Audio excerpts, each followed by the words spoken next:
ఈ స్థలాన్ని పవిత్రం చేసుకోవాలి. తెచ్చే వస్తువులు స్థలాన్ని పవిత్రం పూజ చేసేస్తాను నాకు అది ఇచ్చే అంటే అసలు పట్టించుకోడు భగవంతుడు. అందుకే మనఃపూర్వకంగా శరీరాన్ని మనసుని పవిత్రంగా చేసుకుని పవిత్రమైనటువంటి కోరికతో భగవంతుడిని ఆరాధిస్తేనే ఈ యొక్క భగవంతుడు మన యొక్క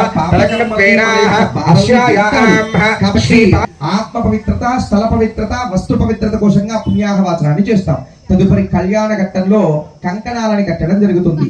అంటే ఏదైనా కార్యము ప్రారంభించినప్పటి నుండి పూర్తయ్యేంత వరకు కూడా ఎలాంటి ఆటంకాలు జరగకుండా, ఎలాంటి ఉపద్రవాలు కలగకుండా ఉండడం కోసంగా మీకు కంకణాన్ని కట్టడం జరుగుతుంది. అలానే దేవతలకు ఎందుకు కడతామయ్యా అంటే స్వామివారి రూపాన్ని మనం ఇక్కడ పెట్టుకున్నాం, కానీ దేవుడు లోక సంచారకుడు. 13-15 సంవత్సరాల్లో ఈ యొక్క ఉపనయనాన్ని చేసి మొదటి 3 పోగుల్ని వేస్తాం. ఎందుకంటే మీరు ఎలా అయితే వేస్తే తప్పక వేద విద్యని అభ్యసించే అర్హత రాదు. వేద పారాయణం, వేదాన్ని చదవాలి అంటే ఉపనయనం జరిగి ఉండాలి. మెళ్ళో జంజి ఉంటే తప్పక వేద పాఠశాలలోనికి ప్రవేశం ఉండదు. దేవతలైతే అస్త్రశస్త్ర విద్యలన్నింటినీ కూడా అభ్యసించాలి అంటే ఉపనయనం జరిగి జంజం మెళ్ళో ఉంటే తప్పక వారికి వేదం నేర్చుకునేటువంటి అర్హత ఉండదు. అందుకే వేద పారాయణం కోసం బ్రాహ్మణులకి, ఋషులకి, మహర్షులకి అలానే అస్త్రశస్త్ర విద్యలన్నింటినీ కూడా అభ్యసించడం కోసంగా దేవతలకి చిన్న వయసులోనే ఉపనయనం చేసి 3 పోగులతో ఉన్న చంద్రాన్ని వేస్తాం. అప్పటి నుండి కూడా వారు సన్యాసత్వంతో ఉంటారు. మళ్ళీ వివాహ సమయం ఆసన్నమైనప్పుడు గృహస్థాశ్రమ స్వీకరణ కొరకు, అంటే పెళ్లి చేసే సమయంలో గృహస్థాశ్రమ స్వీకరణ అంటే దాంపత్య జీవితంలోనికి అడుగు పెడుతున్నాను అనేటువంటి దానికి బదులుగా మిగిలినటువంటి 6 పోగులతో ఉన్నటువంటి జంజాన్ని వేయడం జరుగుతుందన్నమాట. అంటే మొదటి జంజాన్ని స్వామివారు సమస్త శాస్త్రాలని నేర్చుకోవడం కోసం, రెండవసారి చేసేటువంటిది కళ్యాణ సమయంలో సన్యాసత్వాన్ని విడిచి గృహస్థాశ్రమ స్వీకరణ అంటే దాంపత్య జీవితంలోనికి అడుగు పెడుతున్నాను అనేటువంటి దానికి బదులుగా ఈ యొక్క మర్రి కళ్యాణ సమయంలో యజ్ఞోపవీత ధారణ చేయడం జరుగుతుంది. తదుపరి కళ్యాణ ఘట్టంలో భాగంగా స్వామివారికి కాళ్ళు కడిగి అమ్మవారిని కన్యాదానం చేసేటువంటి కార్యక్రమం జరుగుతుంది. అలానే మొదటగా ఎక్కడైనా సరే కళ్యాణ కుమారుణ్ణి అంటే పెళ్లి కుమారుణ్ణి విష్ణుమూర్తిగా భావిస్తాం, కానీ ఇక్కడ సాక్షాత్తు శివుడే ఉన్నాడు కాబట్టి ఆ యొక్క అమ్మవారు పార్వతీదేవి యొక్క తండ్రి అయినటువంటి హిమవంతుడు స్వామివారి యొక్క కాళ్ళు కడిగి తమ కన్యాదాన మహోత్సవ సందర్భంలో కాబోయేటువంటి మామగారు కాబోయేటువంటి అల్లుడికి కాళ్ళు కడిగి తమ కుమార్తెని దానం ఇవ్వడం జరుగుతుంది.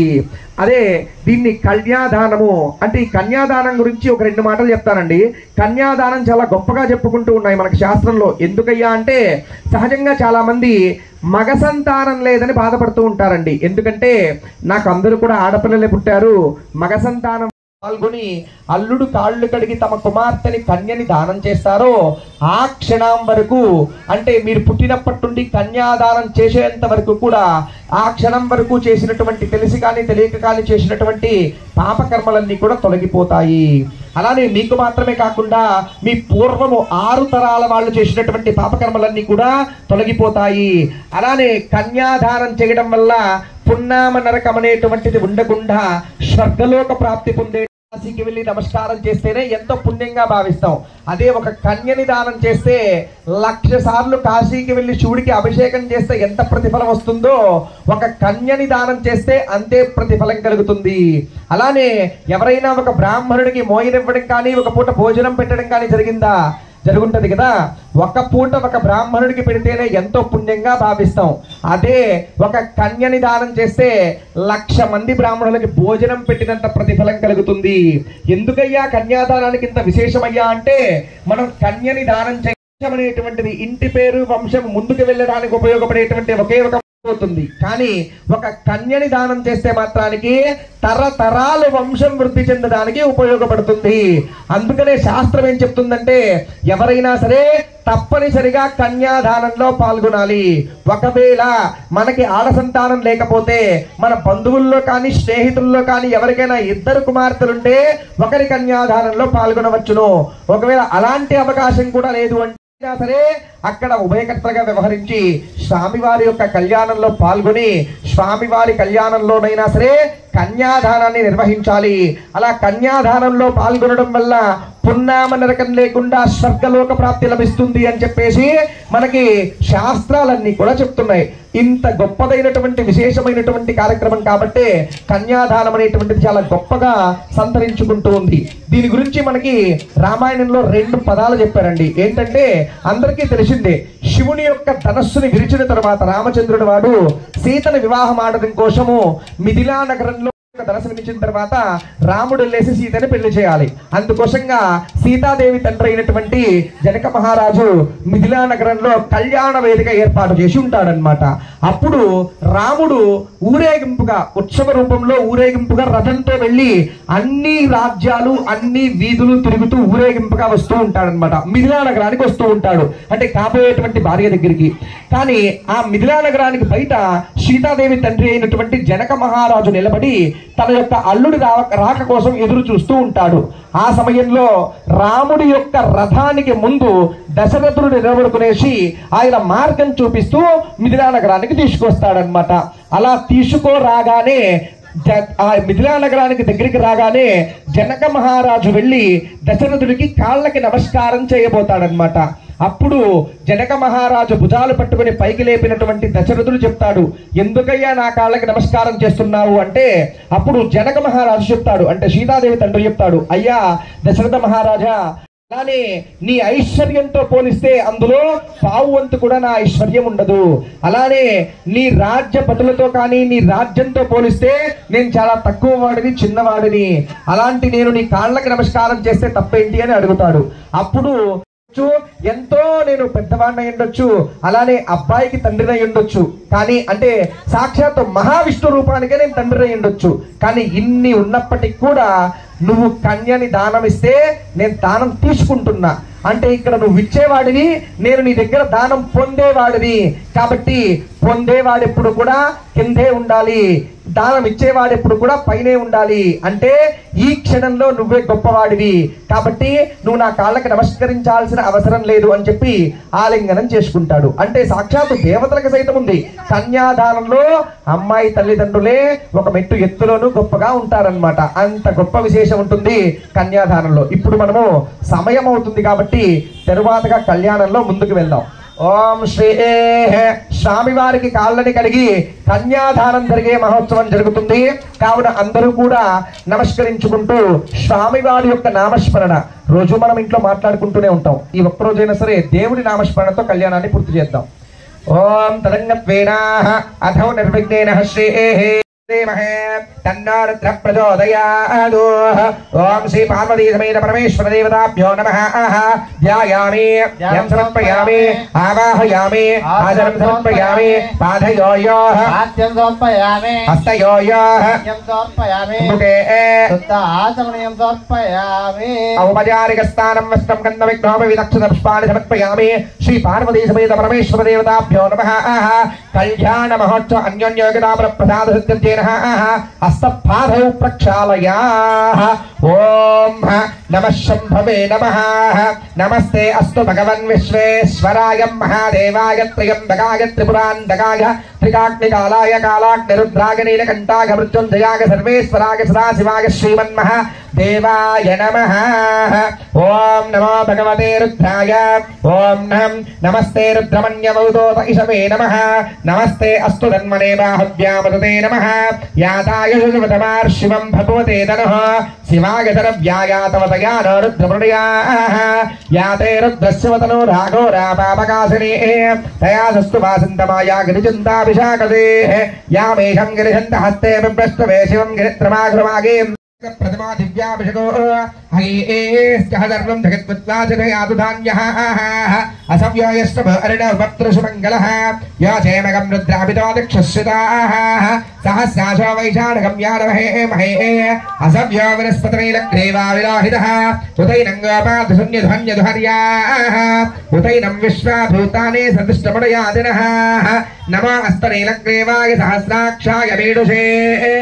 అసవ్యో సత్యంజేన్య हिरण्यो हिरण्यागरभ्यो नमः प्रपञ्च तन्वत्पत्यन्यवाच्यार्जयो हस्तैदे हस्तैषवापरत अपगमापवाः अवदत्वादरस्वागं सहस्रदेशतदेतनो दशव्यासल्यानं पकनो सेवनाशमापवाः विध्यन्दनकपत्यविशल्यो बाबाक्पदपतन्यो अनेधन्नव्येष अभिजस्य संगितः विश्वन्तु समेक्षः परिभुजः नमस्ते अस्माहिताय तदानावतिष्ठवे उपाभ्यामुदते नमो बाहुभ्यामुद तन्मने परिदेवनिनो तन्विनो हेतन्वक्तन्विश्वतः अदव्यायशमस्तदे अनव्याविषये ॐ नमः शम्भवे नमः नमस्ते अस्तु भगवन् विश्वेश्वराय महादेवाय त्र्यम्बकाय त्रिपुरान्तकाय त्रिकाग्निकालाय कालाग्निरुद्धाय नीलकण्ठाय मृत्युञ्जयाय सर्वेश्वराय सदाशिवाय श्रीमन्महादेवाय नमः ॐ श्री पार्वती समेत परमेश्वर देवताभ्यो नमः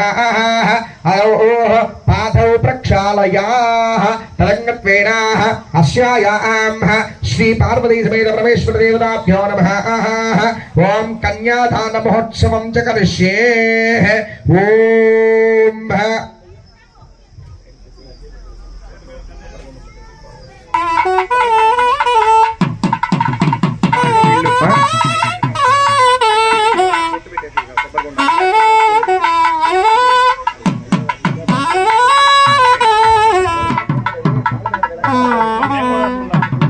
पार्वती समेत परमेश्वर देवता कल्याण महोत्सव समये अस्य श्रीमद्भगवतो महापुरुषस्याः अनन्तवेनस्य श्रीमदित्यश्रीः पार्वती समेत परमेश्वरस्याः आदित्यपर्वतशक्त्याभिमन्यः महाजलौषो मध्ये परिभ्रमणानाः अनेककोटिब्रह्माण्डनायकमेत व्यक्तावित्ता महागङ्गाधपृथिवीराजवेयवायुद्धादुषां प्रवृत्तेः स्वागारः ब्रह्माण्डकण्डमध्यो जगदाधिष्ठानवराहधिष्ठान् कुलमत्त वर्लोकः सुवर्लोकः महर्लोकः जनोलोकः तपोलोकस्य लोकसात्वभागे चक्रवालय मैलेशे महावलयस्य मध्ये मत्तीनाः महानालयामनः परिराजदेवस्यः सहस्रमणिमण्डले वलयङ्कारः लग्नाभृशये सुरासत्पदक्षिणः शुद्धजलौ भद्रासे महे जम्बूपक्षशाल्मिलिकौत्तचन्द्रसुकलञ्जदेवस्वदेवदेप्ते महेन्द्रमलया सूर्यशक्ते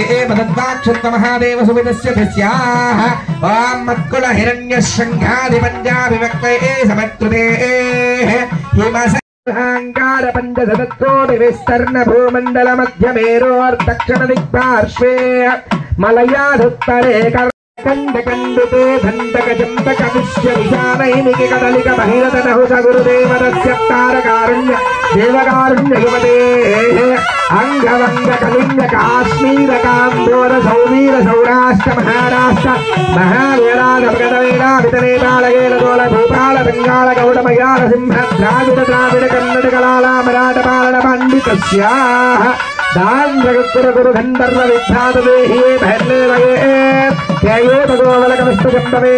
देवदेवत्व महात्मा विदये गुप्ताद विशेषण भूपाल विचित्रांगे सौम्यवंद कुरुक्षेत्रादि गंगा गोदावरी भेमर्दे तुंगभद्र कावेर्यादि महानद विलसिते अयोध्या काशीपुर सुवात्तम रामेश्वरादि महारक्तस्थलयते श्रीशैलस्य ईशान्य प्रदेश गंगा गोदावर्योर् मध्य प्रदेशे देवदेवात्मनुष्यस्य सकल जगन्कृष्ण महादेव जीवन ब्राह्मण प्रथममालावत्ते पंचस्वादीते द्वितीयपरार्थे पंचस्वरसे प्रथममासे प्रथमपक्षे प्रथमश्रुते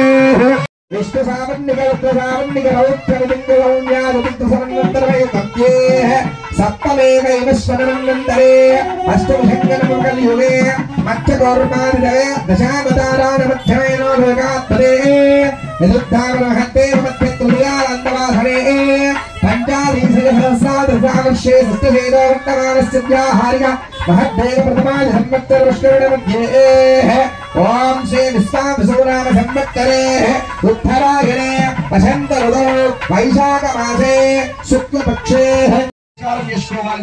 श्रीमद्रमारमण गोविंद हरे नमः पार्वती पदगे हर हर महादेव हरे नमः पार्वती पदगे हर हर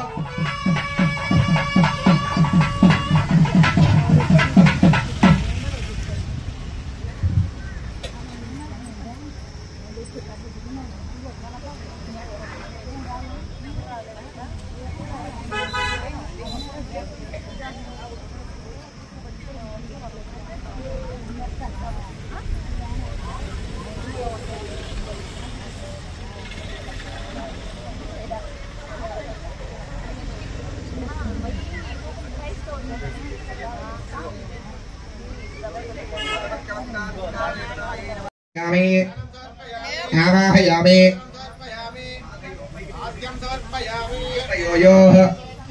मुगे औपचारिकस्नानं समर्पयामि ओम मदवर्कमस्त्राधिष्ठानदेवताभ्यो नमः ओम निधनपतये नमः निधनान्तिकाय नमः ओम वक्ताय नमः ओम वक्तलिंगाय नमः ओम हिरण्याय नमः ओम हिरण्यलिंगाय नमः ओम सुवर्णाय नमः सुवर्णलिंगाय नमः ओम देवस्य पत्यै नमः ओम सर्वाय देवाय नमः सर्वस्य देवस्य पत्यै नमः ओम ईशानदेवाय नमः ईशानस्य देवस्य पत्यै नमः ओम पशुपतये देवाय नमः पशुपतये देवस्य पत्यै नमः ओम रुद्राय देवाय नमः रुद्रस्य देवस्य पत्यै नमः ओम उग्राय देवाय नमः उग्रस्य देवस्य पत्यै नमः ओम भीमाय देवाय नमः भीमस्य देवस्य पत्यै नमः ओम महितो देवाय नमः महितो देवस्य पत्यै नमः ओम श्री गौरी शंकर देवताभ्यो नमः ओम दिव्य कल्याण महोत्सव समये मधुपर्कवस्त्राधिष्ठान देवतायै नमः वनस्पतिर्भवे दिव्यन्नाना गन्धैः संविदाः आग्रे धर्मदेवानां देवायं प्रतिमुदिरा दुर्वाग्रामयामि साध्यं द्रवति संयुक्तं महिनायो निदप्रियो गृहाणमङ्गलं दीपं त्रैलोक्यं दिविरोमः आदो भक्त्यात्मेवं प्रयच्छामि देवाय परमात्मने त्राहिमां नरकात् ज्योतिर्नमोऽस्तुते साक्षात् प्रत्यक्षदीपं दर्शयामि धूमदीपानन्तरेण हसुत्त आचमनं समर्पयामि इति नमस्करोमि ओम भूर्भुवस्सुः तत्सवितुर्वरेण्यं भर्गो देवस्य धीमहि धियो यो नः प्रचोदयात् सत्यं वक्तेन प्रसन्नयामि अमृतमस्तु अमृताभस्त्रमशिरासक्ति यदाभागः कद्रीफलः अमृतफलदोपदी नैवेद्यं समर्पयामि ओम प्रणाय स्वः प्रियाय स्वः व्यानाय स्वः उदानाय स्वः समानाय स्वः ब्रह्मणे स्वः अत्यमत्येन समर्पयामि अमृताभियानमधे ఇప్పుడు కళ్యాణ మహోత్సవంలో భాగంగా స్వామివారికి కన్యాదానం పూర్తయిన తరువాత స్వామివారికి మధుపర్కములు అంటే కన్యాదాన సమయంలో ఇచ్చినటువంటి పట్టు వస్త్రాలని అలంకరింపజేయడం జరుగుతుంది. ఇక్కడ కూర్చున్న వారందరూ కూడా కలిసి స్వామివారిని అమ్మవారిని తమ ఇంటి యొక్క ఆడపడుచుగా భావిస్తూ అంటే ఇక్కడ కూర్చున్నటువంటి ప్రతి ఒక్కరు కూడా అంటే హేమవంతుని యొక్క కుటుంబానికి చెందినటువంటి వారిగా భావిస్తూ అమ్మవారిని మీ ఇంటి ఆడపడుచుగా భావిస్తూ మీరందరూ కూడా కలిసి స్వామివారికి కాళ్ళు కడిగి కన్యాదానం చేసినట్లుగా భావించడం మనకి శాస్త్ర ప్రామాణికంగా ఉంటుంది. తదుపరి స్వామివారికి భక్తులందరి యొక్క సహాయ సహకారాలతో కళ్యాణ మహోత్సవాన్ని పురస్కరించుకుంటూ స్వామివారికి అమ్మవారికి తలంబ్రాల వస్త్రాలని మధుపర్కములని సమర్పించడం జరుగుతుంది. దానికంటే కూడా ముందు సరే వివాహం చేయాలి అంటే అసలు వారి గోత్రం ఏంటి, వారి కులగోత్రాలు ఏంటి, వారి యొక్క తండ్రి ఎవరు, తాత ఎవరు, ముత్తాత ఎవరు, వారు ఏ వంశానికి చెందిన వారు, అలానే వారి యొక్క ఋషులు ఎవరు. ఋషులు అంటే మన పూర్వీక సంబంధమైనటువంటి దేవతామూర్తులని ఋషులుగా చెప్తామన్నమాట. అంటే వారి యొక్క ఋషులు ఎవరు, వారి గోత్రం ఏంటి, వారి తాతగారు ఎవరు, ముత్తాతి గారు ఎవరు ఏంటనేటువంటి విషయాలను కూడా మనం అన్ని కూడా తెలుసుకున్న తర్వాతనే మన ఇంటి అమ్మాయిని కూడా ఎవరికైనా ఇస్తాం పెళ్లి సమయంలో కూడా. అంటే ఏంటి, మన తండ్రి తాత ముత్తాత వీళ్ళందరూ మంచి వాళ్ళ కాదా, రేపు మన అమ్మాయి అక్కడికి వెళ్తే సంతోషంగా ఉంటుందా లేదా అని తెలిస్తే తప్పక ఇవ్వము. అలానే ఇక్కడ కూడా స్వామివారికి అమ్మవారిని అంటే హిమవంతుడు పార్వతీదేవిని పరమేశ్వరునికి ఇవ్వాలన్నా కూడా వారి యొక్క పూర్వీకులు ఎవరు, తండ్రులు ఎవరు అనేటువంటి విషయాలన్నీ కూడా తెలిసిన తర్వాతనే ఇవ్వడం జరుగుతుంది. అందుకే ఇక్కడ కూడా మనము స్వామివారి అమ్మవారి యొక్క గోత్రనామ ప్రవరని చెప్పుకోవడం జరుగుతుంది. అంటే ఈ ప్రవర అంటామండి. ప్రవరలో స్వామివారి యొక్క గోత్రం ఏంటి, తాతగారి పేరేంటి, తండ్రి పేరు, పూర్వీకులు ఎవరనే విషయాన్ని ఈ ప్రవరలో మనం తెలుసుకుంటామన్నమాట. కాబట్టి దాన్ని బ్రాహ్మణేభ్యః నిర్గుణ నిరంజన నిర్వాకల్పనిరామయః నిరజ్ఞాత పంచేర్షాయ ప్రవరాన్వితస్యాః పరమశివ గోత్రోత్తమస్యతః. స్వామివారి గోత్రం కూడా స్వామివారి నామంతోనే వస్తుంది. అంటే శివుని యొక్క గోత్రం ఏంటయ్యా అంటే పరమశివ గోత్రోకుడు పరమేశ్వరుడు అన్నమాట. అంటే శివుని యొక్క గోత్రం కూడా పరమశివ గోత్రోద్భవాయ సదాశివాయ అంటామన్నమాట. శివుని యొక్క గోత్రం కూడా పరమశివ గోత్రం అన్నమాట. చతుర్గాగర్భర్యంతంగో బ్రాహ్మణేభ్యః నిర్గుణ నిర్వచన నిర్వాకల్పనిరామయః నిరజ్ఞాత పంచాశ్వాయ ప్రవరాన్విత పరమశివ గోత్రోత్తమస్యతః పరమశివ శర్మణః నాత్రేః. అంటే స్వామివారి యొక్క ముత్తాత పేరు పరమశివుడు, శివుడి యొక్క ముత్తాత పేరు పరమశివుడిగా చెప్పుకుంటామన్నమాట. ఓం జగరుసాగర పర్యంతంగో బ్రాహ్మణేభ్యః సుమంగళతో నిర్గుణ నిరాంజన నిర్వాకల్ప నిరామయ నిరజ్ఞాత పంచేర్షాయ ప్రవరాన్వితస్యాః పరమశివ గోత్రోద్భవాయ పరమశిర్మణః నాత్రేః సదాశివ శర్మణః పౌత్రాయ. అంటే శివుని యొక్క తాతగారి పేరు పరాశివుడు, సదాశివుడిగా కూడా స్వామివారి యొక్క తాతగారి పేరు సదాశివుడిగా చెప్పుకుంటాం. అలానే చతుర్సాగర పర్యంతంగో బ్రాహ్మణే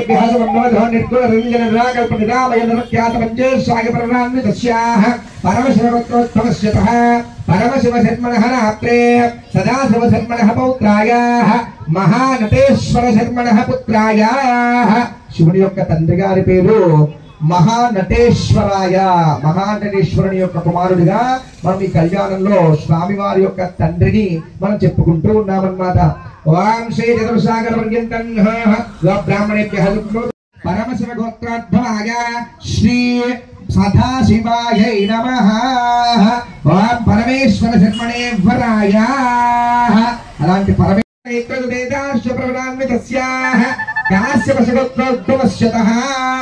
అమ్మవారి గోత్రము కాశ్యపశ గోత్రము. అంటే పార్వతీదేవి యొక్క గోత్రము కాశ్యపశ గోత్రంగా చెప్పుకుంటున్నాం. చతుర్సాగర పర్యంతంగో బ్రాహ్మణే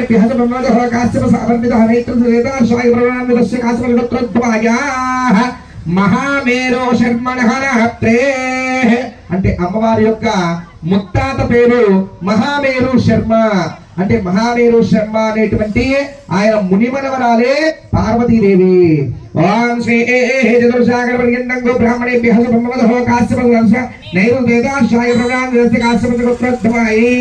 మహామేరో శర్మణిన రాత్రే మందారచల శర్మణః పౌత్రీ. ఆయన పూర్తి పేరు హిమవంతుడు. అంటే మనకి కనిపించే హిమాలయాల్లో ఉండేదంతా కూడా ఆయన హిమవంతుడి యొక్క పుత్రికే పార్వతీదేవి. కాబట్టి శివుడు కూడా అలాంటి హిమాలయాల్లోనే కొలువై ఉన్నాడు. ఓం శ్రీ చతుర్సాగర పర్యంతంగో బ్రాహ్మణేభ్యః మహామేరో శర్మణః రాత్రే మంధరాచల శర్మణః పౌత్రే హిమాచల శర్మణః పుత్రే కాశ్యపశ గోత్రోద్భవాని. ఓం శ్రీ మధుపర్కవస్త్రాధిష్టాన దేవతాభ్యో నమః. ఓం అయ్యా ఇక్కడ కూర్చున్నటువంటి వారందరూ కూడా అంటే కూర్చున్న ప్రతి ఒక్కరు కూడా స్వామివారి కళ్యాణ మహోత్సవాన్ని పురస్కరించుకుంటూ స్వామివారికి అమ్మవారికి పట్టు వస్త్రాలను సమర్పించడం జరుగుతుంది.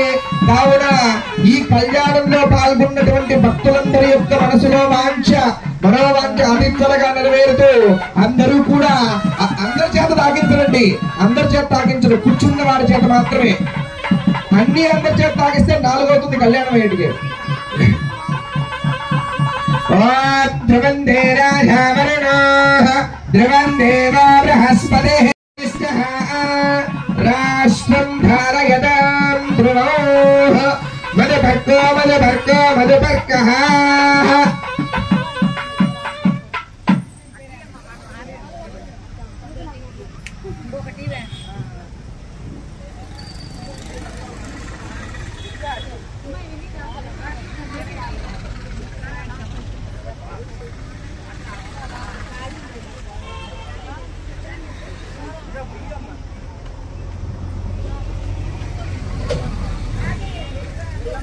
తదుపరి స్వామివారి యొక్క కళ్యాణ మహోత్సవాన్ని పురస్కరించుకుంటూ జీలకర్ర బెల్లం పెట్టేటువంటి కార్యక్రమం జరుగుతుంది. దానిని గుణశకలము అంటామండి. ఓం గుణశకల దుర్నిగాదిస్తావ దేవతాయై నమః. ఓం ధ్రువందే రాజావరుణో ధ్రువందేవ బృహస్పతిః ధ్రువంద ఇంద్రత్యాగ్నిశ్చ రాష్ట్రం ధారయతాం ధ్రువో గుణశకల దుర్నిగాదిస్తావ దేవతాయై నమః. ధ్యాయామి ధ్యానం సమర్పయామి ఆవాహయామి ఆదరం సమర్పయామి పాదయోయోః పాద్యం సమర్పయామి హస్తయోయోః అర్ఘ్యం సమర్పయామి ముఖే శుద్ధ ఆనమనం సమర్పయామి ఔపచారికస్థానం సమర్పయామి వస్త్రం ధారయామి యజ్ఞాపవేదం సమర్పయామి గంధం పుష్పవక్తిదాని సమర్పయామి. ఓం గుణశకల చూర్ణిక దేవతాభ్యో నమః.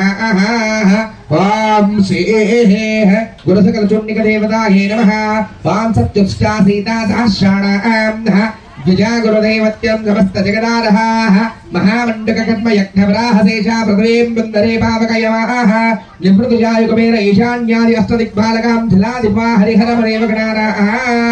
నారద విశ్వమిత్ర రాధరాత్ర వాల్మీకి గౌతమ భృగవాసస్య మహర్షే దీనానందనే హల్య ద్రౌపదే నారమాంఠారహమంజాలి అద్యోత మహాప్రతివరానాం హరిశ్చంద్ర సకల గాత్ర వీర్యా విక్రమార్క భోజనాది మహద్దేవాన్ గురుసత్వరుషానాం గంగా నర్మదా తుంగా బలాహరాది కృష్ణవేణి గోదావరి విమృతి మహానదీనాం జంభోనిం ప్రకటం ప్రచోదకముఖనారకేణ గద్రోణదాతమండిన్నిధురాకల్పోన్నాగః जाजीवकलकेतके चम्पकमल्लिका माधवीमालकृत विविधः कुसुमानां कस्तूरिकुङ्कुमघोरगोचरादि सुगन्धादित्यानाम् अपरमित सकल सर्वे ग्रहनक्षत्राधिपत्वैकैकास्तनप्रदानवृत्ते ओम श्री गुणचकलचूर्णिकदेवतायै नमः ओम श्री गुणचकलचूर्णिकदेवतायै नमः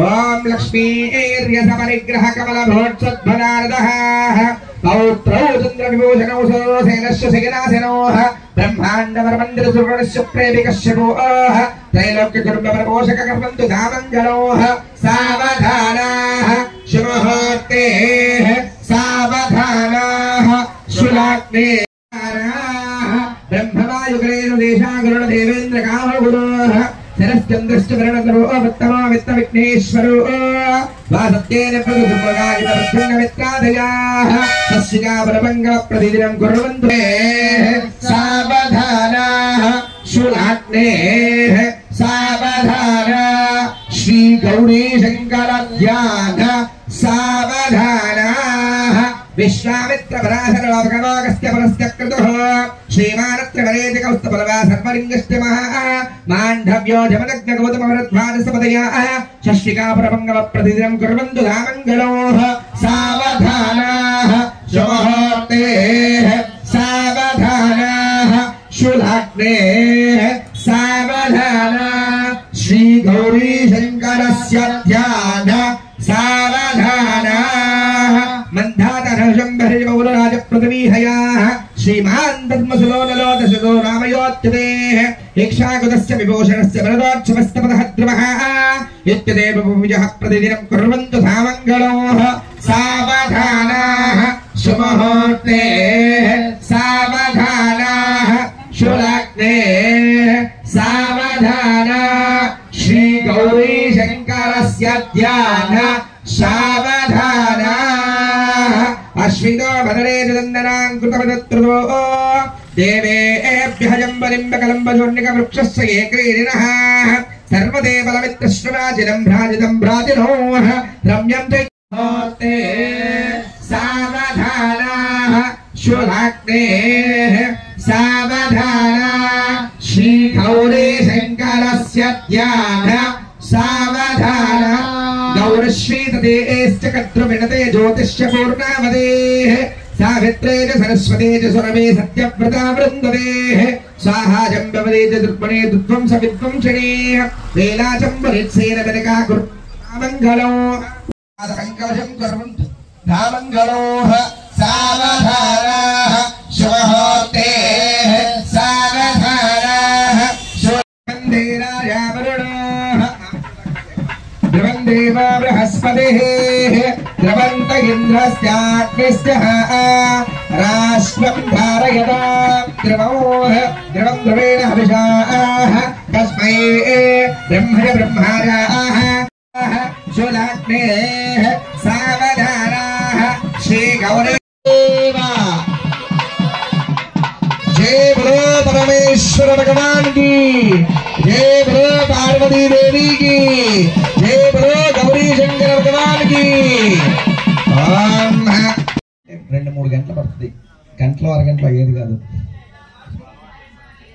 అలవాటు చేసుకోవాలి రోజు అందుకే కింద కూర్చొని ఫోన్ చేస్తే ఆటోమేటిక్ గా అలవాటు అయిపోతుంది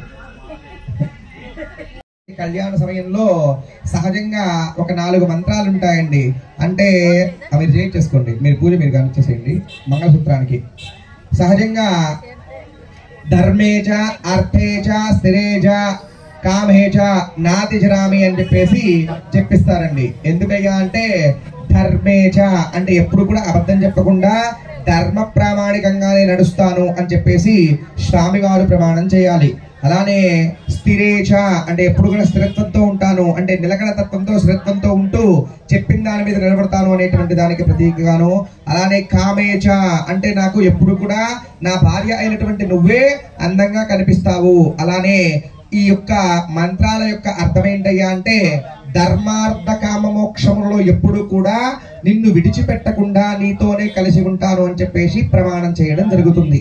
అలానే సహజంగా మానవులకి మర్చిపోయేటువంటి గుణం ఉంటుంది. అంటే ఎవరికైనా కానివ్వండి, అందరికి ఎందుకు మర్చిపోతారయ్యా అంటే చెప్తానండి. తలపైన బ్రహ్మరంధ్రం ఉంటుంది, అందరికీ కూడా తల మీద బ్రహ్మరంధ్రము. అందుకే తీర్థం తాగిన తర్వాత ఆ ఎంగిలి నీళ్ళు తలకి రుద్దుకోవద్దంటాం. ఎందుకయ్యా అంటే తల మీద బ్రహ్మరంధ్రం ఉంటుంది, తాగిన తర్వాత ఎంగిలి నీళ్ళు తలకి రుద్దుకోకూడదు. అందుకోసమే అది మహాపాపం, మహాపాతకం, అలా రుద్దుకోకూడదు అంటాం. ఆ బ్రహ్మరంధ్రం కూడా మనం రోజు వినే మాటలన్నీ కూడా, చెవుతో వినేవన్నీ కూడా బ్రహ్మరంధ్రం కూడా బయటికి వెళ్ళిపోతాయి అందరికి. అందుకే మనం మర్చిపోతూ ఉంటాం అన్నమాట. కానీ వివాహ ఘట్టంలో ఈ 4 మంత్రాలు మర్చిపోకూడదు ఎప్పుడు కూడా. బ్రతికున్నంత వరకు కూడా ఈ 4 మంత్రాలు మనకు గుర్తుండాలి, మన శరీరంలో ఆగిపోవాలి. అందుకోసంగానే ఈ జీలకర్ర బెల్లంతో బ్రహ్మరంధ్రాన్ని మూత పెడతాము. జీలకర్ర బెల్లంతో బ్రహ్మరంధ్రం మూత వేయడం వల్ల చెప్పిన 4 మంత్రాలు చెవుల ద్వారా వెళ్ళి శరీరంలోనే ఆగిపోయి ఉంటాయి. అంటే ధర్మేజ, శ్రేజ, అర్థేజ, కామేజ అనేటువంటి 4 మాటలు కూడా ఆ యొక్క శరీరంలో ఆగిపోయి ఉండాలి. బ్రహ్మరంధ్రం గుండా అవి బయటికి వెళ్ళకూడదనే ఉద్దేశంతోనే బ్రహ్మరంధ్రాన్ని మూత పెడతాం జీలకర్ర బెల్లంతో.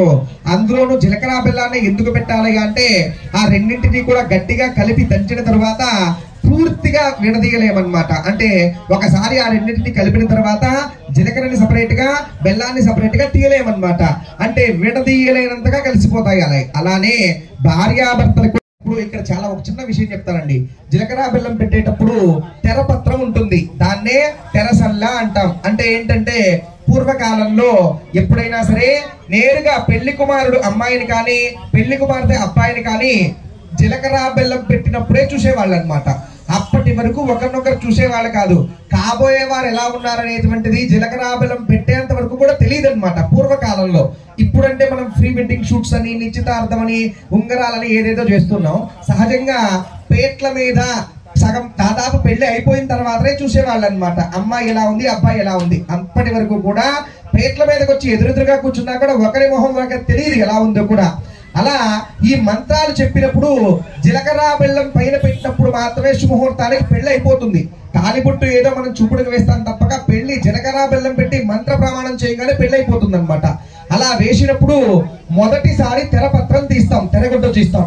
అప్పుడు మొట్టమొదటిసారి జీలకర్ర బెల్లం చేతులు పైన ఉన్నప్పుడు ఎవరి సాయి అయితే మనం చూస్తామో వారి పోలికలతో, వారి లక్షణాలతో ఉన్న వాళ్ళే మనకి సంతానంగా కలుగుతారు. ఈ విషయం గుర్తుపెట్టుకోవాలి, అర్థమైందా? మొదటిసారి జీలకర్ర బెల్లం తల మీద పెట్టినప్పుడు, తెరసెల్ల తీసినప్పుడు ఎవరి సాయి చూస్తామో వారి లాంటి పిల్లలే కలుగుతారు. అందుకే మేము పెళ్లిళ్ళు చేసే సమయంలో జీలకర్ర బెల్లం పెట్టి తెరపత్రం తీసేటప్పుడు అమ్మ గుడ్డ తీయగానే అబ్బాయి సాయి చూడండి, అయ్యా గుడ్డ తీయగానే అమ్మాయి సాయి చూడండి అని చెప్తాం. కానీ ఇప్పుడు జనాలు ఏం చేస్తున్నారంటే ఫస్ట్ ఇది తీయగానే ముందు ఎదురుగా ఉన్న కెమెరా వాళ్ళ సాయి చూస్తున్నారు. కాబట్టి పిల్లలు ఎవరి ఆకారంలో ఎవరిలా పుట్టాలి, ఎవరి లక్షణాలతో పుట్టాలి?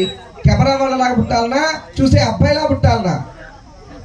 కాబట్టి తెలుసుకోవాల్సిన విషయం, రేపు ఎప్పుడైనా సరే మీ పిల్లలకు కానీ మీ వాళ్ళకి కానీ ఎవరికి పెళ్లి జరుగుతున్నా కూడా ఈ విషయాన్ని చక్కగా చెప్పి చూపించాలి. అంటే ఎంతో కష్టం. వేదం చెప్తూ ఉంది మనకి ఏంటి, ఇలా తెరపత్రంతో మంత్రం తీసిన తర్వాత మంత్రం చెప్పినప్పుడు మొదటగా ఎవరి సాయి చూస్తే వారి లాంటి పిల్లలే పుడతారనమాట. కాబట్టి అందుకోసమే ఇక్కడ కూడా తెరపత్రం తీసి స్వామివారు అమ్మవారిని, అమ్మవారు స్వామివారిని చూసేలాగా చేస్తామన్నమాట. తదుపరి అమ్మవారికి మాంగళ్యానికి పూజ జరుగుతూ ఉందండి. ఈ మంగళసూత్రంలో గౌరీదేవి నిక్షిప్యమై ఉంటుంది, అందుకే మాంగళ్య గౌరీ అంటామన్నమాట. అలానే 9 పోగులతో కూడినటువంటి అంటే 9 దారాలని ఆ సూత్రంలో వేయడం జరుగుతుంది. ఈ 9 సూత్రాలలో కూడా 9 మంది దేవతలు నిక్షిప్యమై ఉంటారు. అందుకే ఆ 9 పోగుల్ని కూడా మనం గౌరీదేవితో సమానంగా భావిస్తూ మాంగళ్య గౌరీ అనేటువంటి నామధేయంతో మనం మాంగళ్యానికి పూజ చేయడం జరుగుతుంది. కాబట్టి మాంగళ్యానికి పూజా కార్యక్రమం కూడా పూర్తయిన తర్వాత మీకు కుంకుమని మంగళసూత్రాన్ని మీ దగ్గరికి పంపిస్తానండి. ప్రతి ఒక్కరు కూడా కుంకుమ బొట్టు పెట్టుకునేసి మంగళసూత్రాన్ని తాకి పక్కన వాళ్ళ దగ్గరికి వెళ్ళాలి. ప్రతి ఒక్కరికి కూడా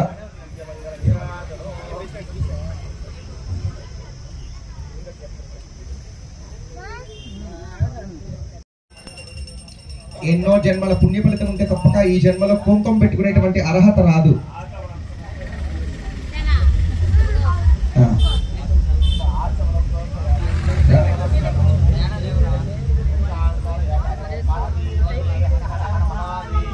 పార్వతీపదయే హర హర మహాదేవ. ఇక్కడ అరిస్తే కైలాసంలో ఉండే శివుడికి వినిపించాలి. నేను చాలా పెద్దగా అరుస్తున్నా అండి మంత్రాలు కూడా. మీరు ఒకసారి పెద్దగా పార్వతీపతయే హర హర మహాదేవ. అందరూ చేతులు పైకెత్తి ఒకసారి నమస్కారం చేస్తూ, మన తలపైకి నమస్కారం చేస్తూ, పైనున్న శివుణ్ణి అర్థిస్తూ అడుగుతూ పార్వతీపతయే హర హర మహాదేవ. మీ దగ్గరికి మంగళసూత్రం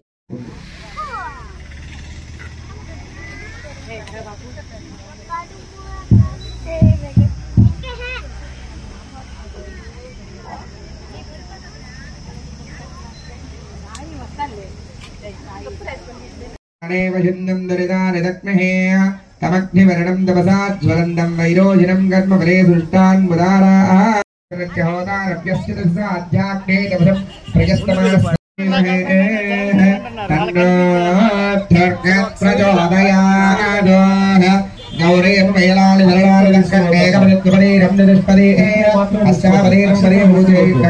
అమ్మ ఎవరు కూడా అక్షంతం తీసుకోవద్దు. ఎవరు కూడా కేవలం కుంకుమ మాత్రమే తీసుకోండి. నమస్కారం.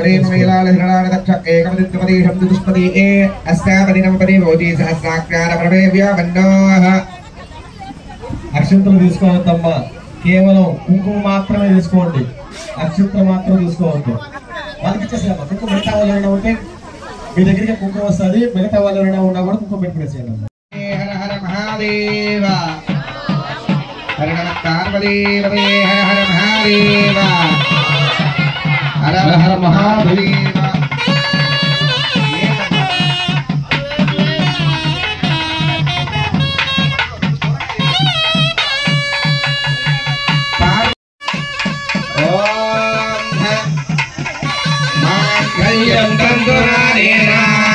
లోకరక్షణ హేతునా కంఠే భద్రామి శుభగే లోకరక్షణ హేతునా కంఠే భద్రామి శుభగే త్వం ధీర శివాంశనో మాంగళ్యమందనానేన లోకరక్షణ హేతునా కంఠే భద్రామి శుభగే త్వం ధీర శివాంశనో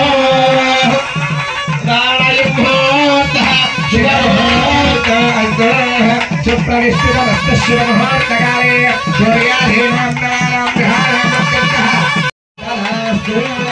శుభముహూర్తే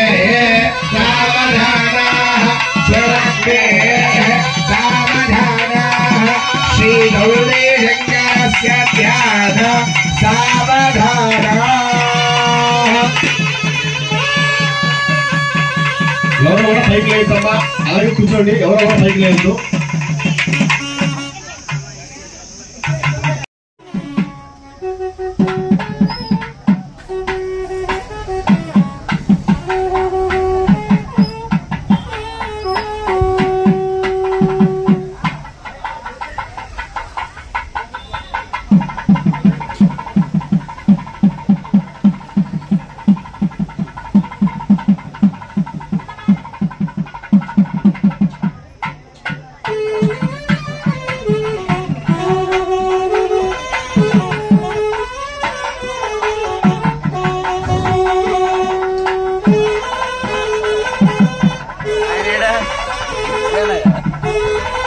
దంపతులుగా ఉండే వాళ్ళు ఇద్దరు జంటలు, భార్యాభర్తలు ఉండే వాళ్ళు మాత్రం ఇద్దరు జంటలు రండి. ఇక్కడ ఉండాలి. భార్యాభర్తలు ఉండే వాళ్ళు ఇద్దరు జంటలు రండి ఇక్కడికి. జంటగా ఉన్న వారు ఎవరైనా సరే